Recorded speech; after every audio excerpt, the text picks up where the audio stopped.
सद्गुरुदेव शिवमुनि महाराज की जय। मनुष्य भगवान की जय। आत्मदेव की जय। आत्मदेव शरीर की जय। ब्रह्म विद्या की जय। योग विद्या की जय। परम पूज्य पिता माता की जय। सत्य ज्ञान की जय। स्वतंत्र विचार की जय। अखिल भूमंडल सर्वशिरोमणि मुनि समाज की जय। समस्त मुनि मुनिमति की जय।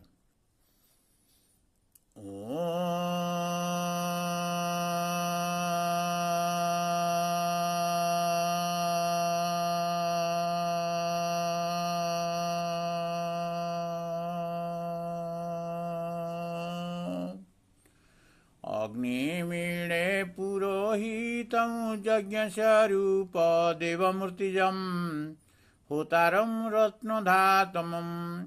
आज मुझे सत्संगरे सर्वप्रथमे अग्निरूपी आत्मदेवंकर स्तुति करी आत्मज्ञान विषय किसी आलोचना करने को जाऊँगी। तत्संगे संगे समस्त योगी योगाचार्य मुनि मुनिमती मुनिकुमार मुनिकुमारी और जिज्ञासु जनता जनार्दन को सत्प्रेम जयजी। आज आम संसार चक्र विषय आलोचना करिबा। संसार गोल, संसार नाम संसार चक्र मध्य। गोल पदार्थ को चक्र कहती। सूर्य चंद्र तारा गोल। आमर पृथ्वी गोल। आउ समस्त संसार गोल। कौन सी गोल पदार्थर पूर्व पश्चिम 10 दिग न थाए। आपण गोटे जगारू बाहरी आग को चलतु केते दिन परे सेही जगारे पहुँचे जहा आपणक पछरे थिला एबे ताहा पूर्वरे। सूर्य पृथ्वी तारा ग्रह उपग्रह ऊपर को जाई मध्य तलकू चली जाती और पुणी जेउठारू जाइथिले सेठाकू आसी जाती। कारण विश्व आकाश गोल। सत्य ज्ञान अनुसारे 10 दिग बोली कौनसी वस्तु नहीं। गोल चक्रे केवल 2टी दिग रहिबो। गोटिए परिधि दिग को अन्यटी केंद्र बा भीतर दिग को। सबु पदार्थर 2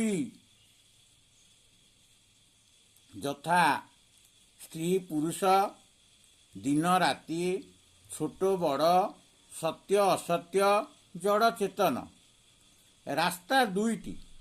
गोटिए जोग मार्ग अन्यटी भोग मार्ग।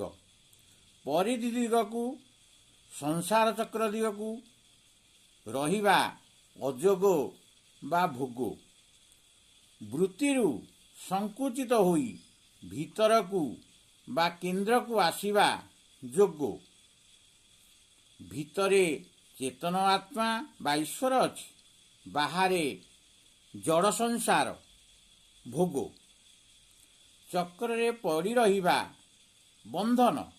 चक्र को छाड़ी केंद्र को जीवा मुक्ति।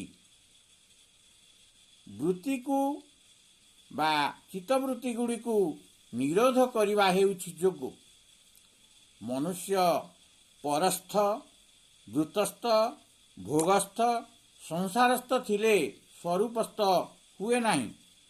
निज स्वयं स्थित हेबा न जानिले स्वस्थ निर्विकार निष्पाप मुक्त आनंदमय होई पारिबो नाही। कौनसी ईश्वर देवता जदि मु निजे नुहे जदि से आम ठारू अलगा आमर आत्मा नुहे सेपरि ईश्वर ध्यान जोग होई न पारे। साधक जे पर्यंत अन्य को ध्यान करुथाए से जोग करू न थाए कि जोग को बुझी न थाए कि जोगी होई न पारे। जेते दिन पर्यंत तुमे इष्टदेव काल्पनिक ईश्वर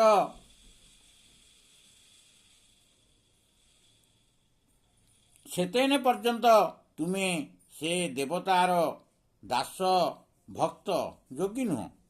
ଯେତେନେ ପର୍ଯ୍ୟନ୍ତ ତୁମର ଇଷ୍ଟଦେବ କାଳ୍ପନିକ ଈଶ୍ୱର, ସେତେନେ ପର୍ଯ୍ୟନ୍ତ ତୁମେ ସେ ଦେବତାର ଦାସ ଭକ୍ତ ଯୋଗୀ ନୁହଁ।